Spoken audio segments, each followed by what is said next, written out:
میں نے انٹرو میں آپ سے کافی باتیں کی تھی ایران والے ایشو پہ، لیکن دو تین مین اصل ایشو ہیں. ایک تو جو اطلاع وہی ہے کہ بیہائنڈ دا سینز پھر قطری خاص طور پہ کافی زیادہ ان کی جو لیڈرشپ ہے ایکٹیو ہو گئی ہے، خاص طور پہ جب عراقچی صاحب اب تعزیت کر کے آئے ہیں ان کے والد صاحب کی اس کے اوپر وفات پہ، تو اس کے بعد وہاں پہ ایک نیا راؤنڈ دوبارہ ریڈیوڈ کام شروع ہوا ہے.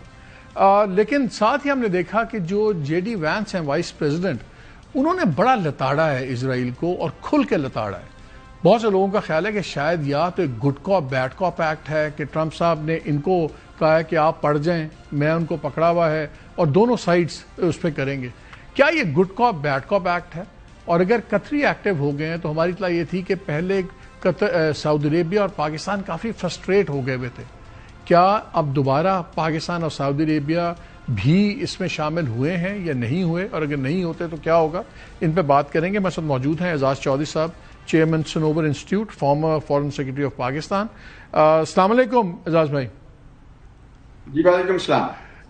پہلے میں چاہتا ہوں کوئکلی ذرا تھوڑا سا کچھ بیانات کے ہم نے ٹکڑے نکالے ہیں جے ڈی وینس کے، وہ ذرا آپ سن لیں اور ناظرین بھی سن لیں. There's a lot of talk about how much is the Israeli government influencing American politics, and there are certainly certain people within the Israeli government who hate the deal, and we see exact evidence. There was a Times story that came out yesterday that basically there are certain influencers in America who are being paid in order to attack the deal, but there are some people within their system we know beyond a shadow of a doubt who are manipulating and trying to change American public opinion to keep the war going on indefinitely. Look at public opinion, right? And so, if right now Israel is losing the public opinion battle in the United States of America, it is a simple and obvious fact. Donald Trump has said that publicly. It's a simple and obvious fact. Why do you think that is?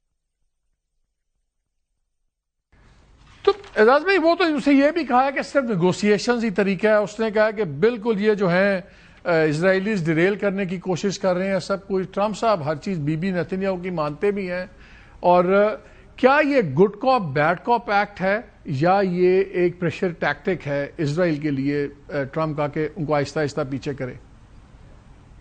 جی بالکل good کاپ bed کاپ بھی ہے، لیکن میں جس طرح پہلے آپ سے ذکر کر رہا تھا، میں چند دنوں سے یہ سن رہا تھا کہ امریکہ میں بہت ایکٹیویٹی، بڑے ایک ہائی پلیسڈ امریکن نے مجھے بتایا تھا کہ بہت پیسہ چل رہا ہے اس وقت مڈ ٹرم الیکشن کے سلسلے میں. پہلے تو ریپبلکنز کو پیسہ دیا، پھر ڈیموکریٹس کو بھی دینا شروع کیا. تو یہ بھی آپ یاد رکھیے کہ جو نوجوان ہیں، اور یہ جے ڈی وینس نے بھی ذکر کیا، جو نوجوان طبقہ ہے امریکہ میں وہ کافی فرسٹریٹ ہوا اسرائیل سے، اور لوگوں تک یہاں تک بات پہنچ رہی ہے امریکن جو پالیسی لیڈرز ہیں کہ بھائی یہ تو معاملہ جو ہے خراب ہوتا جا رہا ہے. Israel is trying to give the impression کہ جیسے ہم ان کی پاکٹ میں ہیں. تو میرے خیال میں یہ کچھ ایک پیغام بھی دیا ہے انفلوئنس. یاد رکھیے گا کہ یہ جو اسرائیلی سارٹ آف لابی ہے، آئی پیک، امریکن اسرائیلی پبلک افیئرس کمیٹی، یہ فارا میں نہیں آتی ہے، فارن ایجنٹس رجسٹریشن ایکٹ میں نہیں ہے.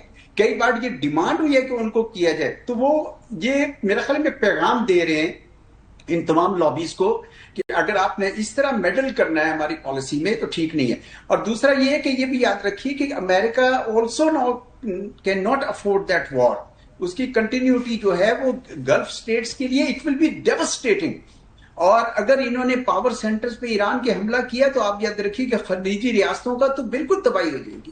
اس وجہ سے جو ڈومیسٹک پالیٹکس، جس طرح ایران کے اندر سننا ہے کہ ڈومیسٹک پالیٹکس افیکٹ کر رہی ہے ان کی ڈیسیجنز کو، امریکہ میں بھی ان کی ڈومیسٹک پالیٹکس جو ہے افیکٹ کر رہی ہے ان کے ڈیسیجن میکنگ کو. اور لیکن جو نارمل ہے اس سارے سلسلے میں مالک بھائی، میں آپ کو بتاؤں نارمل یہی ہے کہ یہ کبھی کبھی بات چیت ہوگی. پھر یہ مجھے یاد ہے جب یہ جنگ کی ریزمپشن ہوئی تو بہت سارے لوگوں نے کہنا شروع کر دیا کہ اب تو جنگ دوبارہ شروع ہو جائے گی. اور میں اس وقت بھی کہہ رہا تھا کہ یہ لوٹیں گے میز پر. میں آج بھی کہہ رہا ہوں کہ یہ دوبارہ میز پر لوٹیں گے. یہ ایم او یو ختم نہیں ہوا، اس کے اوپر ہی بات کرنی ہوگی. M O U peace agreement تھا بھی نہیں، it was just an list of agenda items. جی نہیں، وہ تو آپ کی بات ٹھیک ہے، لیکن یہ جو ہرمز کے اوپر ہم نے ابتدائی میں بتایا کس طرح یہ بہت سے آلٹرنیٹیو سورسز آپ بنا رہے ہیں، Saudi Arabia, U A E, Bahrain, Kuwait, تمام لوگ، کہ ہرمز کے اوپر بالکل ریلائنس جتنا کم ہو سکے تاکہ آئندہ نہ یہ اس طرح ایک چوک پوائنٹ بن جائے ان کی اکانومیز کے لیے. اور شاید اسی لیے ایران بھی اس وقت اتنا ہارڈ لائن لیا ہوا ہے کہ ان کو پتا ہے کہ جو آج ویلیو ہے ہرمز کی، وہ اسٹیٹ آف ہرمز کی، وہ 4-5 سال بعد وہ نہیں ہوگی. So that is also very sticking point. یہ جو اسٹیٹس آف ہرمز ہے، ایران کو بھی سمجھ آ گئی ہم اپنی مرضی نہیں کر سکتے، امریکہ کو بھی سمجھ آ گئی کہ ہم اپنی مرضی نہیں کر سکتے. تو یہ اب جو ٹائم فریم ہے نیگوسیشنز کا، آپ کو ہفتوں کا لگتا ہے کہ مہینوں کا لگتا ہے، اگین ان کے مڈ ٹرم پولز کو دماغ میں رکھتے ہوئے؟ جی مہینوں کا لگتا ہے جی. دیکھیں یہ اتنا کٹھن قسم کا ایجنڈا ہے کہ اس کے ہر نقطے پر بڑی لمبی بحث ہوگی. جو مجھے نظر آ رہا ہے کہ ایران باوجود اس کے کہ اس کی یہ جو اس وقت ایکٹیویزم ہے اسٹریٹ آف ہرمز کے اور پرشین گلف میں، اس کی وجہ سے ان کو بہت کاسٹ پے کرنی پڑ رہی ہیں. تو مجھے ایسا لگ رہا ہے کہ اس کے باوجود اگر ایران اس میں کنٹینیو کر رہا ہے تو شاید مقصد یہ ہے کہ اس وقت پوری توجہ اسٹریٹ آف ہرمز اور گلف پہ رہے اور ایران کی نیوکلیئر فائل کے اوپر توجہ نہ جائے. اب یہ ایسا کیوں کر رہے ہیں؟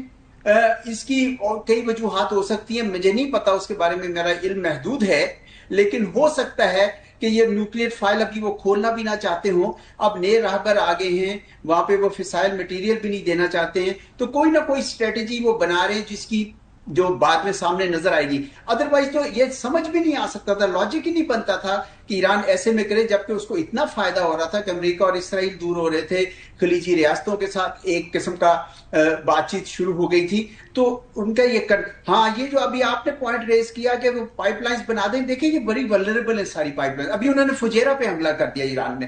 تو یہ جو پائپ لائنز ہیں یہ ایک لمیٹڈ ان کی وہ افادیت ہے. اصل میں اس خلیج کا جو فیوچر ہے وہ اسی صورت میں ہو سکتا ہے کہ اگر ملٹی پارٹی سیکیورٹی آرکیٹیکچر بنے. اس کے بغیر یہ یہاں پہ کبھی بھی کوئی نہ ایران کے لیے محفوظ ہو سکتا ہے نہ خلیجی ریاست. سر لاسٹ کویشچن، آخری 10-15 سیکنڈ، یہ مجھے بتائیں جو ڈونلڈ ٹرمپ کی یہ دھمکی ہے کہ اگر اگلے ہفتے تک یہ نہ ہوا تو پھر میں ان کے پاور سٹرکچرز کو اور تمام سٹرکچر کو ہٹ کروں گا.